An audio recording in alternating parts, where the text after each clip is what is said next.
পেঁয়াজটা লাল লাল প্রায় হয়েই গেছে, হালকা ব্রাউন কালার এসে গেছে দেখো। এইবার এর মধ্যে দিয়ে দেবো আলু, মধ্যম করা আলুগুলো একটু ভেজে নেবো নুন হলুদ দিয়ে। আর খাসির মাংসর হচ্ছে আলুগুলো একটু বড় না রাখলে ভালো লাগবে না, মাটনে আলু বেশি সুন্দর লাগে।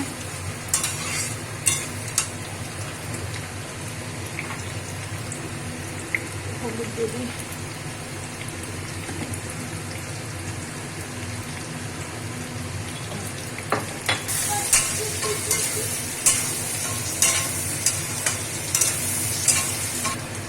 দেখো একটু লাল লাল হয়ে গেছে আলুগুলো, কারণ আমি মটনটা কড়াইতেই কষাবো, সেই জন্য একটু আলুটা কম ভেজে নিচ্ছি।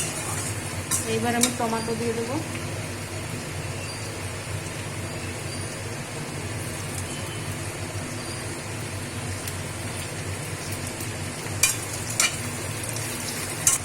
টমেটোটা গলেই গেছে, এইবার আমি এক এক করে মটনটা দিয়ে দেবো। মটনটা দিয়ে কিছুক্ষণ ফ্রাই করবো, তারপর এক এক করে মশলাও দিয়ে দেবো।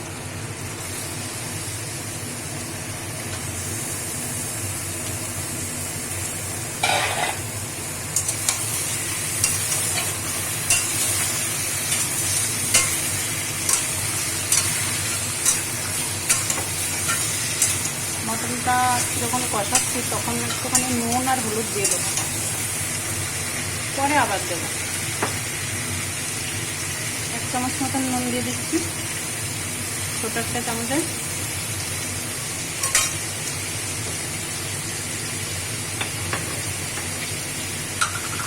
আর 1 চামচ মতন হলুদ দিয়ে দিচ্ছি।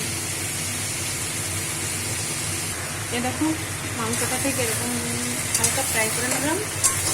এইবার এর মধ্যে এক এক করে যা আমি বাটা মশলা বেটে রেখেছিলাম সেই মশলাটা এক এক করে দিয়ে দেবো। প্রথমে রসুন বাটা দিয়ে দিলাম, আদা বাটা, শুকনো লঙ্কা বাটা, তারপরে জিরে গুঁড়ো, ধনে গুঁড়ো, এগুলো সব দিয়ে দেবো।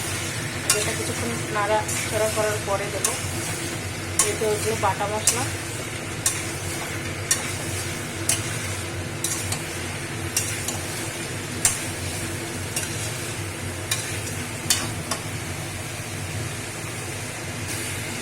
মশলাটা কিছুটা ভেজে নিলাম, এইবার গুঁড়ো মশলাগুলো দেবো। ছোটো চামচের 1 চামচ জিরে গুঁড়ো, 1 চামচ ধনে গুঁড়ো, স্বাদ অনুসারে লবণ। প্রথমে যেহেতু আমি লবণ কিছুটা দিয়ে ভেজেই নিচ্ছিলাম, তার জন্য এখন 1 চামচের লবণ দেবো, পরে আবার দেখবো। আর হলুদও কিছুটা দেবো, অল্প একটু, যেহেতু হলুদ দিয়ে ভেজে নিয়েছি, সামান্য একটু হলুদ দেবো। লঙ্কার গুঁড়ো দেবো,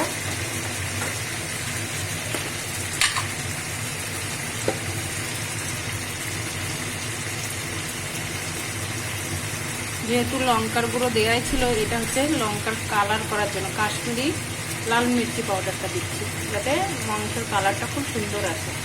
কোনো রং ইউজ করবো না, তোমরা শুধু দেখবে মাংসের কালারটা কেমন আসে। এবারে আমি মশলা দেওয়ার পরে নাড়াচাড়া করবো, সামান্য একটু চিনি দেবো। চিনিটাও কালার টেস্টির জন্য, অবশ্য যাদের কোনো প্রবলেম থাকলে সে দেবে, না দেবে তার ব্যাপার। সামান্য একটু চিনি দেবো, চিনিটা দিলে টেস্টটা দ্বিগুণ হয়ে যাবে, এর জন্য চিনিটা। এইবার আমি ঢাকনা দিয়ে দেবো, কিছুক্ষণ 20-30 মিনিট ঢাকনা দিয়ে রেখে দেবো। মাঝে মধ্যে একটু দেখবো মাংসটা গলেছে কিনা, দেখতে থাকো। দিয়ে দিলাম ঢাকনাটা দিয়ে, আধা ঘন্টা খানিক আমি এরকমই রেখে দেবো। মাঝে মধ্যে একবার দেখবো খুলে যে মশলাটা কেমন আছে। যেহেতু আমি মাংসটা কোনো সিদ্ধ করিনি, এর জন্য কড়াইতেই করে নিচ্ছি, তার জন্য একটু টাইম তো লাগবে। তোমরা শুধু দেখতে থাকো।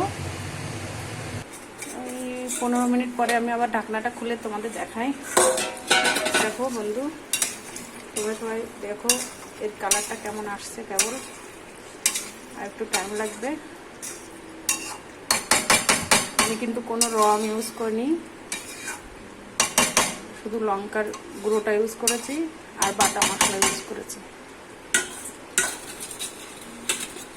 10 মিনিট পরে আবার দেখায়।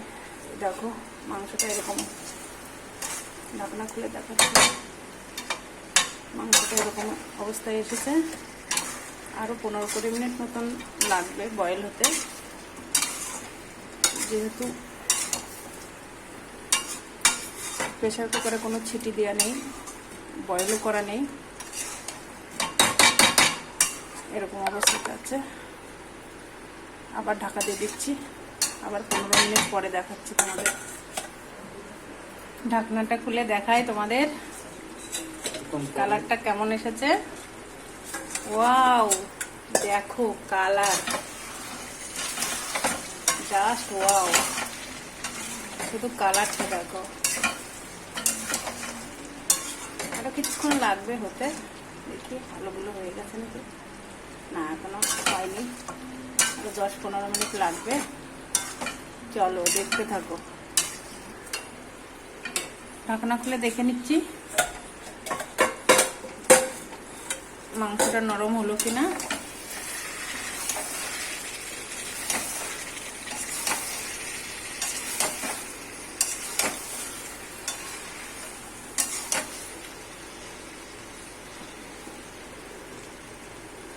নরম হয়েছে কিনা, আলুটা হয়ে গেছে, মাংসটা একটুখানি দেখে নেব। হ্যাঁ, মাংসটাও নরম হয়ে গেছে। এবার আমি একটু জল দেব আর 5 মিনিটের জন্য ঢাকনা বন্ধ করে রেখে।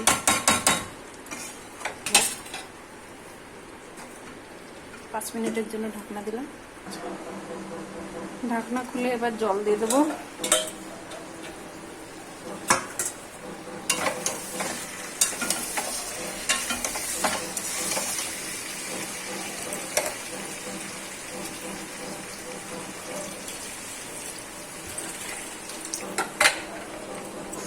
পরিমাণ মতন জল দিয়ে দেবো।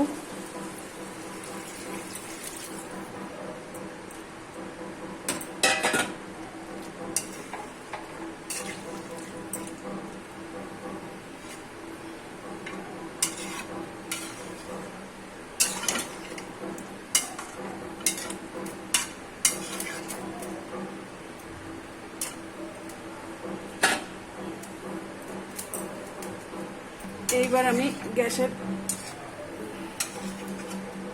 জলটা জোরে দেবো, কারণ এতক্ষণ একদম আস্তে আস্তে দেওয়া ছিল, যাতে মাংসটা ভালো করে সিদ্ধ হয়, তার জন্য। এবার কিছুক্ষণ ফুটিয়ে নেব। ফুটিয়ে নিয়ে চলো দেখতে থাকো, কিছুক্ষণ ফুটুক ঝোলটা। জল দেওয়ার পরে দেখো এরকম কালারটা এসেছে।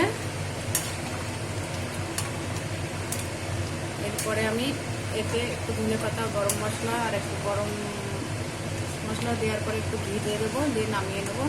জলটা আরেকটু ফুটুক, আর একটু কালার আসবে, ততক্ষণ দেখে নিই একটু লবণ হয়েছে নাকি।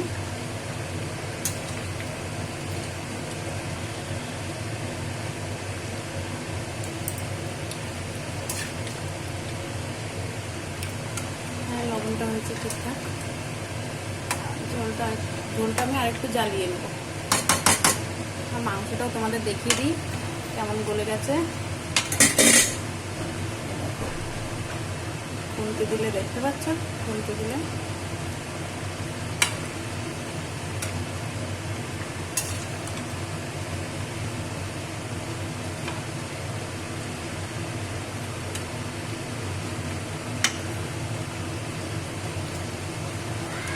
খুন্তি দিয়ে মাঝে মাঝে চেক করে নেবে, তাহলেই বুঝতে পারবে যে মাংসটা হয়ে গেছে কিনা। যখন দেখবে মাংসটা টুকরো হয়ে যাচ্ছে, তখনই বুঝবে যে মাংসটা হয়ে গেছে, তখনই তুমি নামিয়ে নেবে তোমরা সবাই।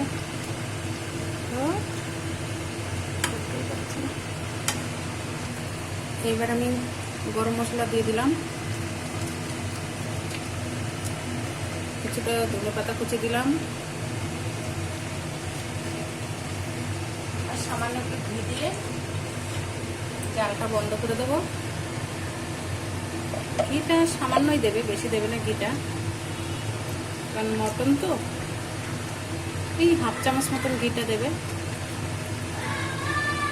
কারণ আমার রান্না করতে করতে একটা অভ্যাস হয়ে গেছে, আমি মাপে দিই না, আমার মতনই আমি দিই। তোমরা যদি কেউ মেপেও দিতে পারো, নিজের আন্দাজ মতনই দিতে পারো। এবার আমি নামিয়ে নেব।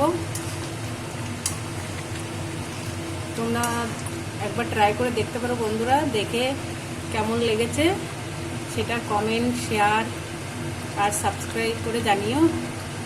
নিশ্চয়ই ভালো লাগবে। তোমরা একবার ট্রাই করো, অবশ্যই ট্রাই করে দেখো কেমন লাগে এরকমভাবে মটন রান্না করে। মটন তো অনেকেই অনেক রকমভাবে রান্না করে, আজকে আমি এরকম করে রান্না করে দেখালাম। তোমাদের যদি ভালো লাগে, সত্যিই ভালো লাগে, তাহলে আমাকে কমেন্ট, শেয়ার এগুলো করে জানিও। ওকে।